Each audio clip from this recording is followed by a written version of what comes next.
Assalamualaikum warahmatullahi wabarakatuh. Sebelumnya perkenalkan, nama saya Alvina Bila Effendi dengan NIM 202012121087. Jadi di sini saya akan menjawab UAS mengenai teori pengambilan keputusan. Dan yang pertama yaitu akurasi dan kecepatan dalam konteks pengambilan keputusan.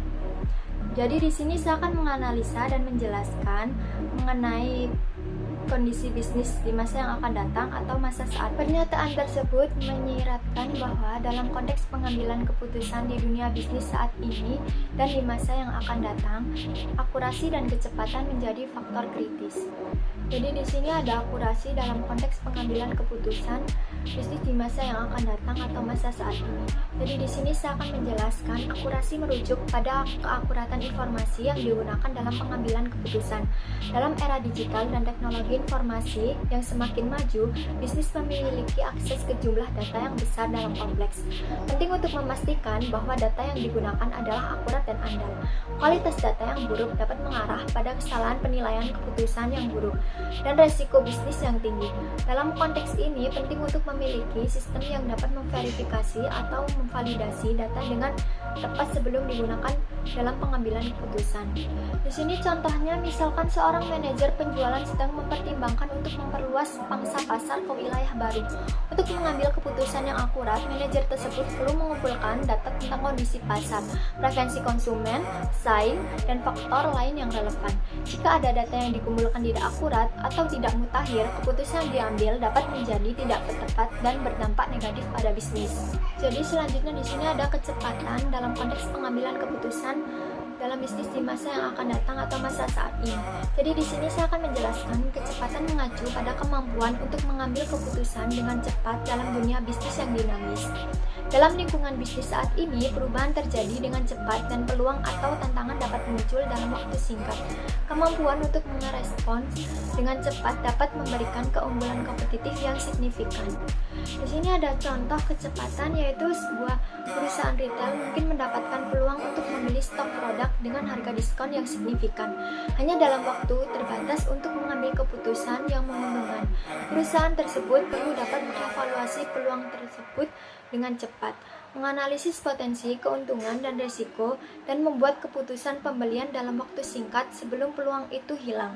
Kecepatan dalam mengambil keputusan dapat memungkinkan perusahaan untuk mendapatkan keuntungan yang lebih besar atau menghindari kerugian. Jadi selanjutnya, dalam rangka memanfaatkan akurasi dan kecepatan secara efektif dalam pengambilan keputusan, bisnis juga perlu menggunakan teknologi yang tepat, penggunaan sistem analitik yang canggih, dan kecerdasan buatan artificial intelligence dan automasi dapat membantu memproses dan menganalisis data dengan cepat, serta memberikan wawasan yang akurat untuk mengambil keputusan yang lebih baik. Secara keseluruhan, dalam dunia bisnis saat ini yang cepat berubah, keputusan yang akurat dan diambil dengan cepat menjadi kunci untuk mencapai keberhasilan dan keunggulan kompetitif. Dan selanjutnya beri contoh di bidang SDM, dan di sini saya akan menjelaskan penggunaan teknologi bisa mengurangi bias dalam pengambilan keputusan. Contoh di bidang SDM atau sumber daya manusia, pengambilan keputusan dalam manajemen SDM seringkali melibatkan evaluasi kinerja karyawan, proses rekrutmen dan seleksi, serta penilaian kompetensi. Dalam konteks ini, penggunaan teknologi dapat membantu mengurangi bias yang mungkin muncul dalam pengambilan keputusan. Di sini yaitu ada contoh penggunaan teknologi dalam mengurangi bias. Yang pertama yaitu ada rekrutmen dan seleksi berbasis data, dan yang kedua ada sistem evaluasi kinerja berbasis data, dan yang ketiga ada analisis keberagaman tim. Jadi di sini saya akan menjelaskan mengenai rekrutmen dan seleksi berbasis data. Penggunaan teknologi dalam proses rekrutmen dan seleksi dapat membantu mengurangi bias yang terkait dengan preferensi pribadi atau kesan subjektif. Algoritma analitik dapat digunakan untuk memilih kandidat berdasarkan data objektif dan relevan, seperti kualifikasi, pengalaman, dan kemampuan. Dengan demikian, keputusan yang diambil lebih didasarkan pada fakta dan bukti, mengurangi kemungkinan terjadinya bias yang tidak terkait dengan kinerja atau kualifikasi kandidat. Dan yang kedua, sistem evaluasi kinerja berbasis data. Penggunaan teknologi dalam sistem evaluasi kinerja dapat membantu mengurangi bias subjektif yang mungkin muncul dalam penilaian karyawan. Sistem yang didukung oleh data dapat mengumpulkan informasi kinerja secara objektif, seperti metrik kuantitatif, hasil proyek, atau umpan balik dari rekan kerja.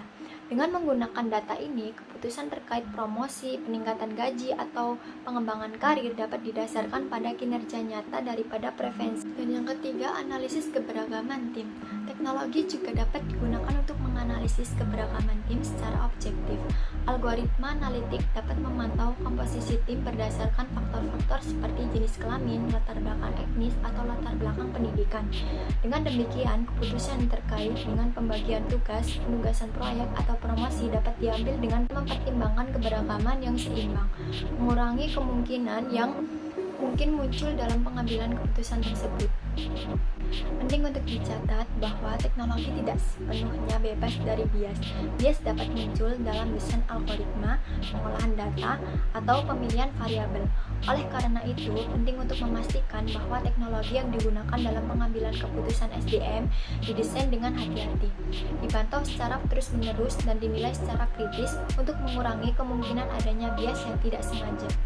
Dengan adanya menggunakan teknologi dengan tepat dalam pengambilan keputusan SDM, perusahaan dapat mengurangi bias yang mungkin muncul, meningkatkan keobjektifan, dan menghasilkan keputusan yang lebih akurat dan berdasarkan data.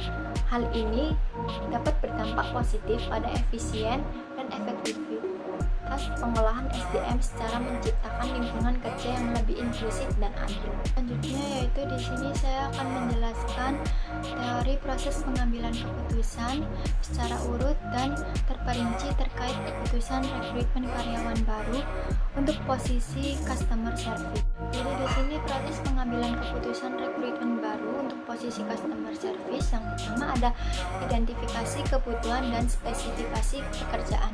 Identifikasi kebutuhan dan spesifikasi pekerjaan untuk posisi customer service, misalnya keterampilan komunikasi yang baik, kemampuan multitasking, pengetahuan produk, dan kemampuan penyelesaian masalah. Dan yang kedua yaitu perumusan kriteria seleksi.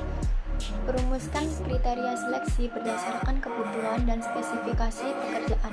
Contohnya, kriteria seperti kemampuan berkomunikasi verbal dan tertulis, keahlian dalam menggunakan sistem komputer, pengalaman kerja di bidang layanan pelanggan, dan kemampuan menangani keluhan pelanggan. Yang ketiga yaitu pengumpulan informasi dan sumber daya. Kumpulkan informasi dan sumber daya yang diperlukan untuk menilai calon karyawan. Dan ini dapat mencakup peninjauan CV, wawancara, tes keterampilan komunikasi, dan asesmen perilaku. Yang selanjutnya, yang keempat, evaluasi calon karyawan. Evaluasi calon karyawan berdasarkan kriteria seleksi yang telah ditetapkan. Misalnya wawancara untuk menilai keterampilan, komunikasi, tes tertulis untuk mengukur pemahaman produk, dan penilaian perilaku untuk melihat bagaimana mereka menghadapi situasi layanan pelanggan yang sulit. Dan yang kelima yaitu pengambilan keputusan. Gunakan hasil evaluasi untuk mengambil keputusan, pertimbangkan kualifikasi, pengalaman, keterampilan komunikasi, dan potensi pengembangan calon dalam pengambilan keputusan. Dan pilih calon yang paling sesuai dengan kebutuhan yang spesifikasi pekerjaan customer service. Dan ini bisa dilihat sendiri untuk tabel simulasi dan analisis decision matrix-nya. Dan ini untuk masing-masing bobotnya. Untuk kemampuan komunikasi 10%, dan untuk keterampilan dan personal 20%, pengetahuan produk atau layanan 30%, dan responsivitas 15%, dan untuk pemecahan masalahnya 25%. Jadi untuk skor semua bobot ini 100%. Dan ini di cara menghitungnya, semisal kemampuan komunikasi 85, itu bisa dikalikan dengan bobot kemampuan komunikasi 10. Dan selanjutnya begitu. Dan untuk skor yang paling tinggi diraih oleh Mbak Nisa yaitu 7045. Jadi untuk menurut penilaian data tersebut, yang layak menjadi supervisor adalah skor tertinggi yaitu Nisa dengan skor 7045.